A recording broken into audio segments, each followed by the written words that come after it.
Global warming, water shortage, starvation. These are not usually terms that you would associate with what you choose to put on your dinner plate every evening. But what if I told you that what you choose to eat every day could have a big impact on all of these and more?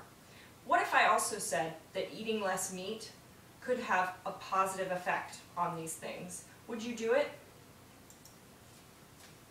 In this speech, I'm going to discuss the current and projected world population, current and projected food and water shortages, global warming and environmental damage, and then explain how this relates to meat consumption in your diet and the benefits that we'll gain from eating less meat.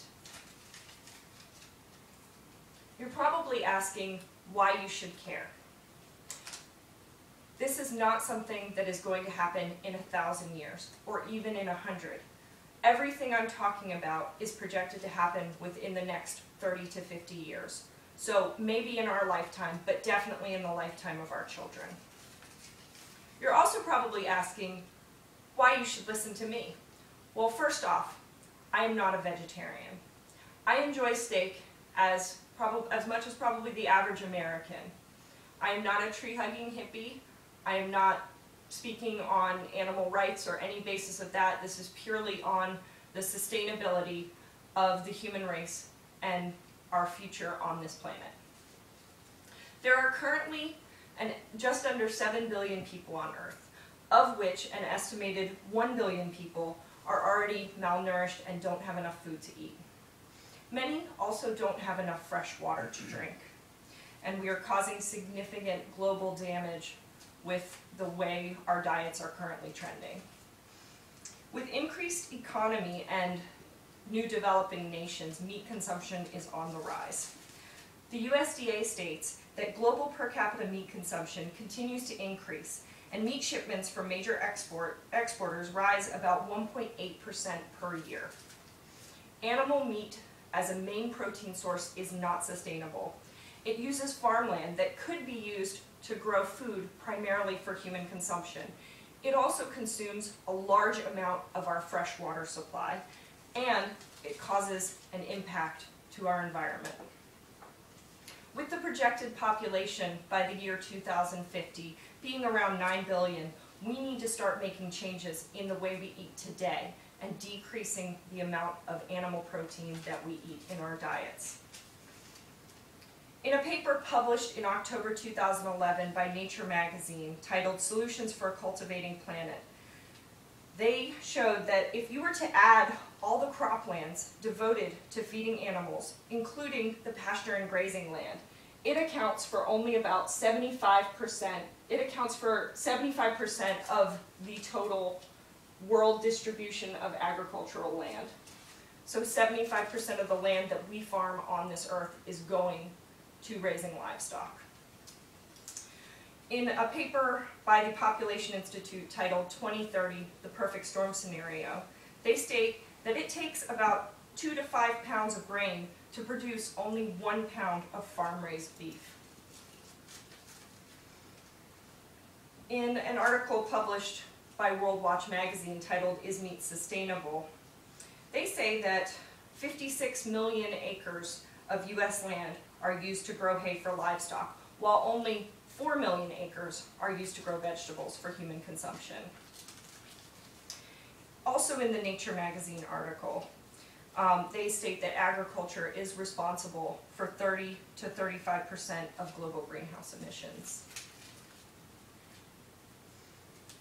In a paper published by the Stockholm International Water Institute in 2012 called "Feeding a Thirsty World," they did a study of various water use for different diets with varying amounts of animal protein percentages, and the findings are, and I quote, "There will not be enough water available on current croplands to produce food for the current expected population in 2050 if we follow the current trends and changes towards diets common in Western nations, which is 3,000 kilocalories a day, with 20% of which is animal protein.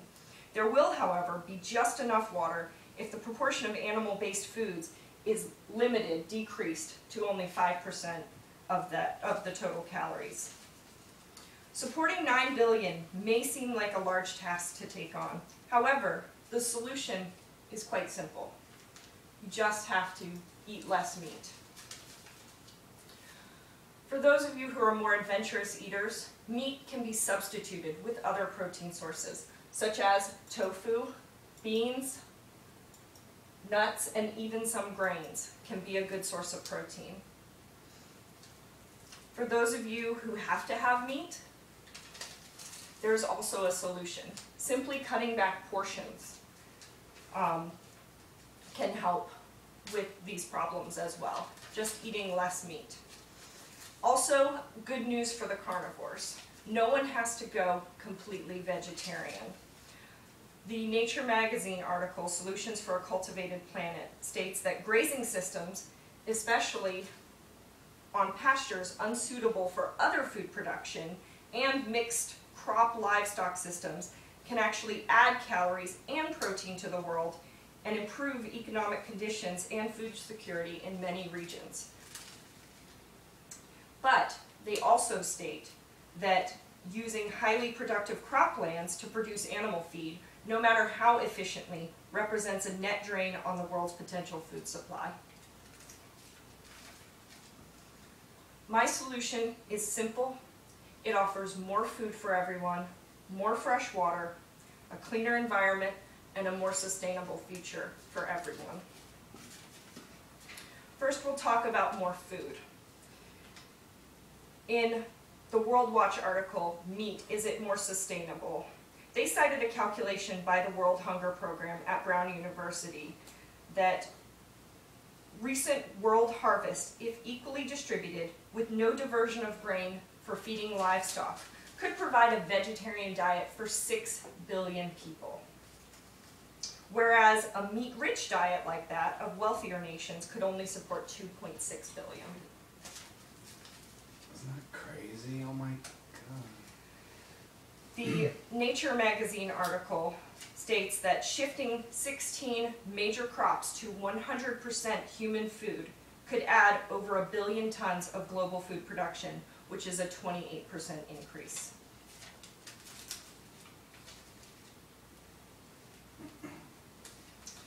Now we'll talk about water.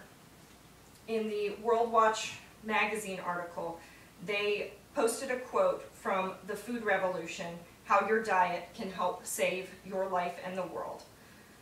This quote by John Robbins said, "Let's say you take a shower every day, and your shower is an average of 7 minutes, and the flow rate of your shower head is 2 gallons per minute. You would use at that rate 5,110 gallons per year of water to shower every day.